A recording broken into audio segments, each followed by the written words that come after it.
Hello students সকলকে স্বাগতম আন এটা নতুন ভিডিও লৈ আজি আমি আলোচনা কৰিম ক্লাস 5ৰ আমি আৰু আমাৰ পৰিবেশত থকা পাঠ 3 বতৰ নামৰ পাঠটো এই পাঠৰ অন্তৰ্গত তোমালোকৰ অনুশীলনীত থকা গোটেইখিনি প্ৰশ্নৰ উত্তৰ অতি সুন্দৰকৈ আলোচনা কৰা হৈছে স্টুডেন্টস তোমালোকে ক্লাসটো শেষলৈকে চাই থাকিবা কাৰণ প্ৰশ্নৰ উত্তৰবোৰ একেবাৰে চুটিকৈ লিখি দিয়া হৈছে তোমালোকে নিশ্চয় দেখা পাইছা প্ৰশ্নৰ উত্তৰবোৰ একেবাৰে চুটিকৈ লিখি দিয়া হৈছে আৰু লাইন বাই লাইন তোমালোকক বুজাই দিয়া হ'ব সো এতিয়া পলম নকৰাকৈ আমি ক্লাসটো আৰম্ভ কৰিম তোমালোকৰ অনুশীলনীৰ 1 নম্বৰ দিয়া আছে উত্তৰ লিখা ক নম্বৰ প্ৰশ্ন যে বতৰ বুলিলে কি বুজা তোমালোকৰ পাঠটোৰ নাম হৈছে বতৰ সো প্ৰথমটো প্ৰশ্ন হৈছে বতৰ বুলিলে কি বুজা ইয়াতে আমি কি গম পালো যে এই প্ৰশ্নটো খুবই ইম্পৰ্টেন্ট হয় তোমালোকৰ পৰীক্ষাৰ কাৰণে ক নম্বৰত আছে বতৰ বুলিলে কি বুজা উত্তৰ হ'ব যে বিভিন্ন সময়ত আমাৰ বায়ুমণ্ডলৰ অৱস্থাৰ সালসলনি দিনৰ ভাগত সাধাৰণতে গৰম আৰু ৰাতি ঠাণ্ডা পৰে কেতিয়াবা বতাহ বলে কেতিয়াবা বৰষুণ হয় আৰু কেতিয়াবা ধুমুহা গাজনি আদিও আহে বায়ুমণ্ডলৰ এনে একোটা পৰিস্থিতিকে বতৰ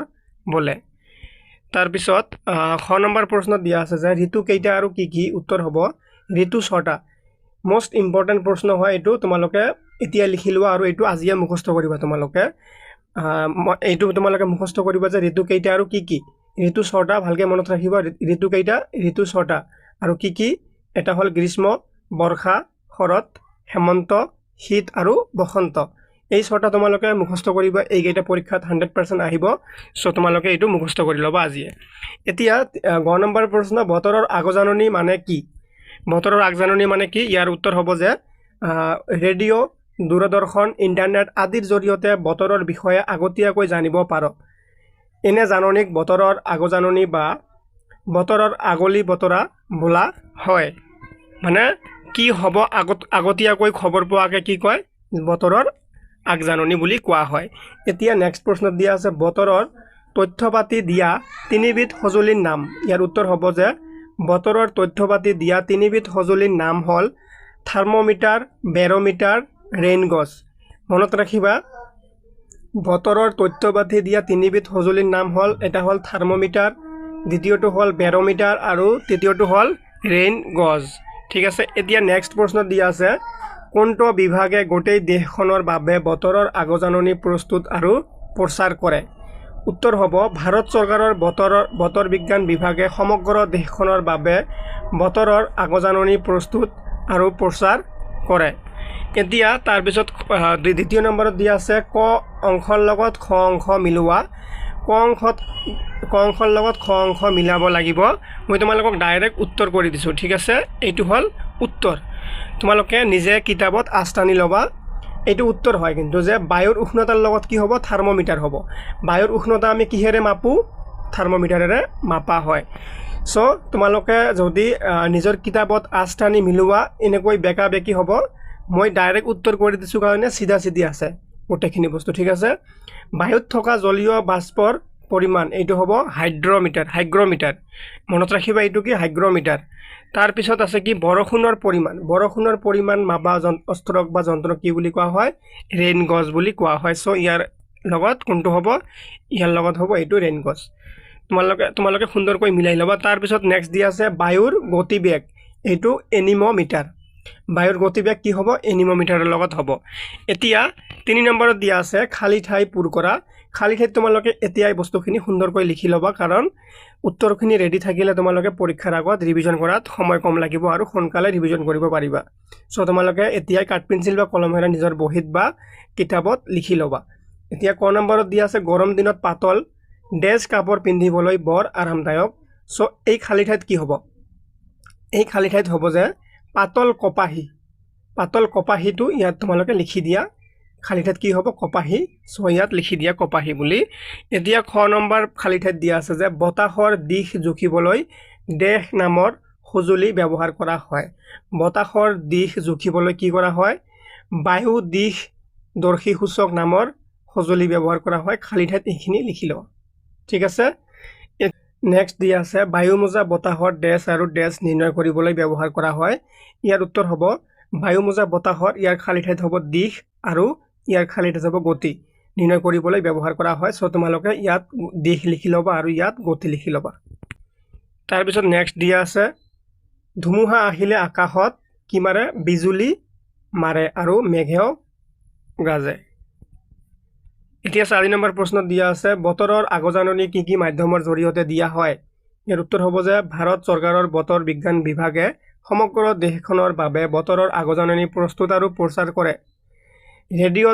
ৰেডিঅ' দূৰদৰ্শন ইণ্টাৰনেট আদি মাধ্যমৰ জৰিয়তে বতৰৰ আগজাননী দিয়া হয়। এতিয়া নেক্সট দিয়া আছে যে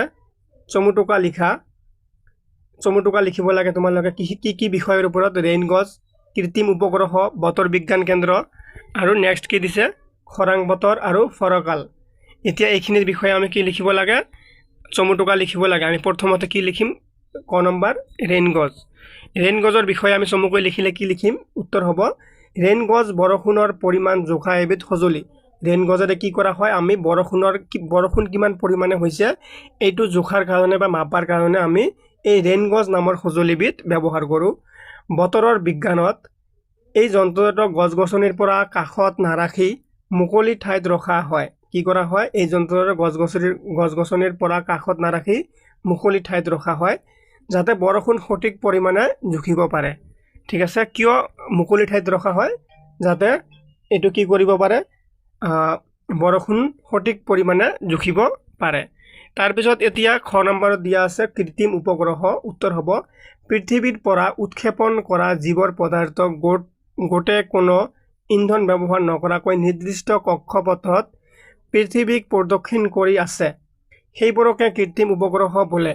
উন্নত যোগাযোগ ব্যৱস্থা, বতৰৰ আগজাননী দিয়া, প্ৰাকৃতিক সম্পদ অনুসন্ধান, বহিৰ্বিশ্বৰ পৰ্যবেক্ষণ আদি কাৰ্য সমাধা কৰাই মূল উদ্দেশ্য কাৰ কৃত্ৰিম উপগ্ৰহ। নিশ্চয় তোমালোকে বুজি পাইছা।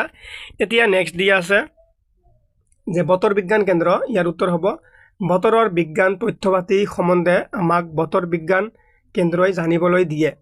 বতৰ তথ্যপাতি লাভ কৰিবলৈ বতৰ বিজ্ঞান কেন্দ্ৰত কিছুমান সঁজুলি ব্যৱহাৰ কৰা হয়।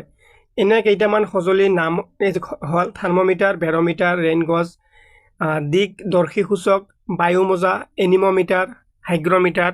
ঠিক আছে, এতিয়া নেক্সট কি দিয়া আছে খৰাং বতৰ। ইয়াৰ উত্তৰ হ'ব কেতিয়াবা বহুদিন ধৰি বৰষুণ নহ'ব পাৰে। দীৰ্ঘদিন ধৰি বৰষুণৰ অভাৱত বতৰ শুকান হৈ পৰে, ঠায়ে ঠায়ে মাটিত চিবাল ফাট মেলে। এনে বতৰক খৰাং বতৰ বা শুকান বতৰ বুলি কোৱা হয়। খৰাং বতৰত খেতিয়কৰ বহু ধৰণৰ সমস্যা হয়। পানী নোহোৱা হ'লে খেতিয়কে খেতি কৰিব নোৱাৰে। তাৰপিছত এতিয়া নেক্সট কি দিছে যে ফৰকাল বতৰ। ইয়াৰ উত্তৰ হ'ব যেতিয়া আকাশত ডাৱৰ নাথাকে তেতিয়া আকাশখন ফৰকাল হৈ পৰে। সাধাৰণতে পুৱা আৰু আবেলি বতৰ অলপ ঠাণ্ডা থাকে যদিও দুপৰীয়া তুলনামূলকভাৱে গৰম বেছি হয়। এনেকুৱা বতৰ হৈছে ফৰকাল বতৰ। ফৰকাল বতৰ সকলো ধৰণৰ কাম কাজ কৰিবলৈ সুবিধা। ঠিক আছে, এতিয়া 6 নম্বৰত কি সুধিছে যে বতৰ অনুযায়ী আমাৰ সাজপাৰ কেনেধৰণৰ হ'ব লাগে। এইটো আমি জনা খুবেই দৰকাৰ যে বতৰ হিচাপত আমাৰ সাজপাৰ কেনেকৈ কি সাজপাৰ পৰিধান কৰিলে আমি আমাৰ জীৱনটো অলপ সহজকৈ চলাব পাৰি। ইয়াৰ উত্তৰ হ'ব যে বতৰ অনুযায়ী আমাৰ সাজপাৰ বতৰৰ লগত মিলাই পিন্ধিব লাগে। গৰমৰ দিনত পাতল কপাহী কাপোৰ পিন্ধিবলৈ বৰ আৰামদায়ক। বেছিকৈ বৰষুণ বা বতাহ দিলে আমাৰ ঠাণ্ডা লাগে, তেনেকুৱা বতৰত আমি ডাঠ কাপোৰ পিন্ধাটো ভাল। ঠিক আছে, এতিয়া 7 নম্বৰত কি দিছে যে কি কামত বতৰ আগজাননীয়ে সহায় কৰে। যে কি কাৰ্য আছে সেইবোৰ আমাক কি কৰে বতৰৰ আগজাননীয়ে সহায় কৰে। ইয়াৰ উত্তৰ হ'ব যে বতৰৰ আগজাননীয়ে সহায় কৰা কামবোৰ হ'ল খেতিয়ক, জাহাজৰ নাৱিক, বৈমানিক বা বিমান চালক। এইবোৰ কামত কি হয় যদি বতৰৰ আগজাননী এইসকল মানুহ বা এইসকল কামত পায় ইহঁতে আগতে নিজৰ সমস্যাবোৰ সমাধান কৰিবলৈ আগতে আৰম্ভ কৰি দিয়ে। যেনেকৈ এৰোপ্লেন এখন আকাশেদি উৰা মাৰি থাকোঁতে যদি আগজাননী পায় কিবা এটা বিপদজনক বতৰ আহি আছে বুলি, তেতিয়া কি কৰিব পাৰে আগতে কিবা এটা ছেফটিত ল'ব পাৰে। সেইকাৰণে আগজাননীটো খুবেই দৰকাৰ হয়। তাৰপিছত কি আছে সাগৰত মাছ মৰা মাছমৰীয়া, তাৰপিছত পৰ্বত আৰোহণকাৰী ইত্যাদি। যেনেকৈ সাগৰত মাছমৰীয়াসকল যদি আগতীয়াকৈ খবৰ পায় বতৰ বেয়া হৈ আছে ইহঁতে সোনকালে উভতি যায়, তেতিয়া আৰু পানীত বেছি সময় নাথাকে। একেধৰণে পৰ্বত আৰোহণকাৰীসকলেও যদি বতৰ বেয়া হোৱাৰ আগজাননী পায় সেইসকল মানুহে কি কৰে তাৰ পৰা উভতি আহে। তাৰপিছত 8 নম্বৰত দিয়া আছে বতৰৰ উপাদান কেইটাৰ নাম কি কি ইয়াৰ উত্তৰ হ'ব খুবেই ইম্পৰ্টেণ্ট হয় 8 নম্বৰ প্ৰশ্নটো বায়ুমণ্ডলৰ উষ্ণতা চাপ বতাহৰ দিশ আৰু বেগ বৰষুণৰ পৰিমাণ মেঘৰ উপস্থিতি বায়ুত থকা জলীয় বাষ্প আদি এইবোৰ হৈছে বতৰৰ একোটা উপাদান ঠিক আছে এনেকৈ তোমালোকৰ আমি আৰু আমাৰ পৰিৱেশৰ তৃতীয় নম্বৰ পাঠটো শেষ কৰা হ'ল আৰু ইয়াৰ অনুশীলনীত থকা গোটেইখিনি প্ৰশ্নৰ উত্তৰ আলোচনা কৰা হৈ গ'ল আশা কৰিছোঁ তোমালোকে ক্লাছটো সুন্দৰকৈ বুজি পাইছা বুজি পালে লাইক কমেন্ট কৰি শ্বেয়াৰ কৰি দিবা আৰু ৰাইমনা ক্লাছেছ ইউটিউব চেনেলটো সাবস্ক্ৰাইব কৰিবলৈ নাপাহৰিবা ধন্যবাদ সকলোকে